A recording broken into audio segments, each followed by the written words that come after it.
Hello दोस्तों, आज हम सीखेंगे कि जेना थीम में हेडर, फुटर और उसके बाकी के जो थीम कंट्रोल्स होते हैं वो चेंज कहाँ से होते हैं। जेना थीम्स जो बहुत ही बेहतरीन थीम है वर्डप्रेस के में ब्लॉगिंग्स और जो है लाइट साइटों के लिए।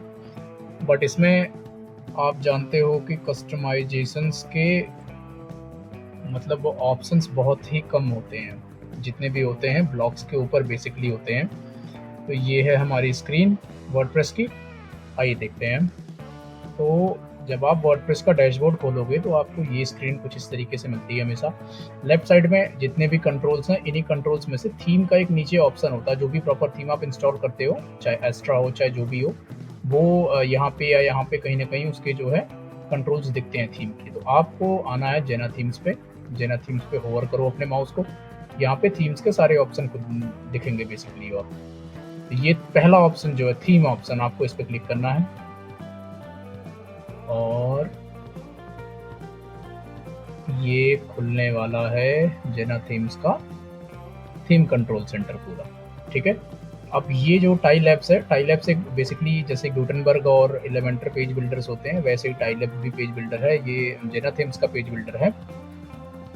लेफ्ट हैंड पे आप ये जो ऑप्शंस देख रहे हो, यहाँ से डैशबोर्ड से लेके या मोर थीम्स तक, ये सारे थीम के इंटरनल कंट्रोल्स और क्या नाम है उसके स्ट्रक्चर, उसके बिहेवियर को मैनेज करने के लिए होता है। ठीक है। अभी यहाँ आपको डैशबोर्ड है। ठीक है। उसके ये आप बेसिक इन्फॉर्मेशन आपको दिखाएगा, वर्जन, लाइसेंस वगैरह वगैरह फलाना डिमा का। अब जनरल पे आ जाओ आप। ठीक है। आपको डेट के फॉर्मेट चेंज करने हैं ब्लॉक्स पे, bread crumb setting, custom codes आपको एंटर करने हैं।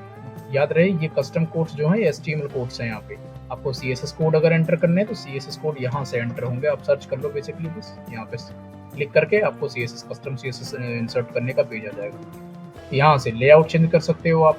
ठीक है। कैसा आपका लेआउट रहना, साइट की विड्थ कैसी रहनी है, फुल विड्थ है, बॉक्स, फ्रेम, बॉर्डर। उसके बाद हेडर का कंट्रोल, ये है मेन। यहाँ से हेडर कंट्रोल बेसिकली आप इसमें हेडर का लेआउट चूज कर सकते हो। 4 लेआउट जो थीम इनबिल्ट देता है, इसके अलावा और कोई लेआउट आप इस्तेमाल ये नहीं कर सकते। यहाँ पे लेआउट चेंज करना है आपको, जैसा आपको लेआउट चाहिए वैसा आप लेआउट यहाँ से रख सकते हो। ठीक है।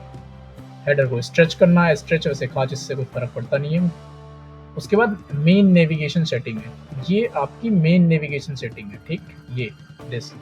और ये जो ऊपर है ये आपकी सेकेंडरी नेविगेशन सेटिंग है। ठीक है। अब आपकी यहाँ से सेटिंग जो चेंज करनी है, यहाँ से वो आप मेन नेविगेशन सेटिंग्स को यहाँ से चेंज कर सकते हो। आपको इसमें क्या रखना है, सर्च रखना है, स्लाइड बार रखना है, लॉगिन बटन रखना है ना। देखते जाओ, ऐसे ऑप्शन है इसमें।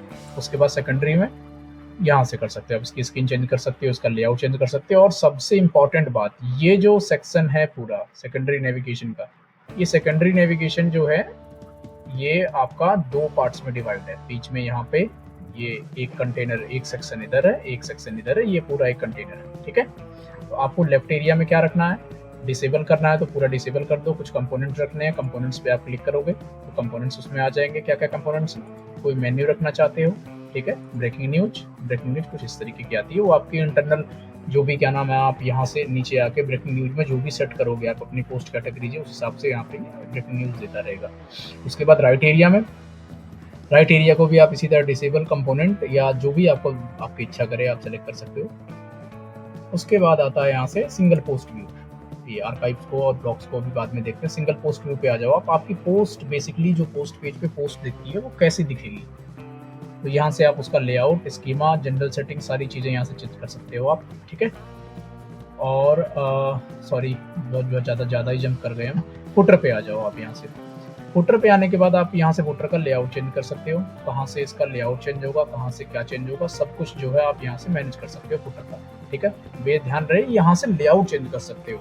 और इसमें फुटर की सेटिंग जो होती है, वो फुटर की सेटिंग आपकी विजेट्स में होती है। यहाँ अपीयरेंस में जाकर और विजेट्स में आप जाओगे, यहाँ पे आपको फुटर में क्या क्या इंसर्ट, किस किस सेक्शंस में, सेक्शन आप यहाँ डिसाइड करोगे।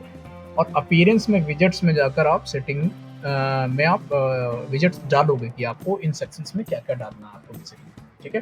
कॉपीराइट एरिया जो सबसे बॉटम में आती है, वहाँ आप जो है क्या टेक्स्ट आप रखना चाहते हो, कॉपीराइट ETC वगैरह फलाना डिमा का, वो आप यहाँ से डाल सकते हो। ठीक। उसके बाद आ जाओ आप AMP, किसी काम का अभी फिलहाल है नहीं। मोबाइल पे आ जाओ। मोबाइल मेन्यू आपकी कैसी रहेगी, हैमबर्गर रहेगा या डॉटेड रहेगी या कैसा रहेगा, सब आपको यहाँ से दे सकते हो आप। कैसी रहेगी साइट की, सारी चीज़ें यहाँ से कंट्रोल कर सकते हो आप, ठीक है। बैकग्राउंड साइट का एडवर्टीजमेंट में आप जाकर जो एड्स होते हैं, आप बेसिकली ये थीम इतनी अच्छी है कि एड्स की स्पेसेस आपको दे देती है। आप चाहो तो एडसेंस अप्रूवल लेने से पहले अपने एड्स का स्पेस यहाँ डाल सकते हो, ठीक है। वैसे वो उतना अच्छा नहीं लगता, बिना अप्रूवल का डालना ठीक नहीं होता वो, ठीक है ना। उसके बाद आप यहाँ से वेब नोटिफिकेशन, यहाँ से पुश नोटिफिकेशन इनेबल होती है। इंटीग्रेशन, यहाँ से आप कुछ भी जैसे वेदर यूज़ करोगे या फेसबुक यूज़ करोगे, उसकी APIs जो हैं वो यहाँ पे एंटर की होती है, ठीक है। APIs को आप यहाँ पे एंटर करोगे ऐसे, ओके। उसके बाद लाइट बॉक्स 404 पेज आपको कैसे मैनेज करना है, ठीक है। सोशल नेटवर्क्स यहाँ से मैनेज होते हैं, ठीक। एडवांस सेटिंग, ठीक है, एडवांस सेटिंग। उसके बाद आपकी आती है इंपोर्ट एक्सपोर्ट। अपनी साइट को, थीम को या अपनी साइट को इंपोर्ट एक्सपोर्ट करना तो आप यहाँ से कर सकते हो, ठीक।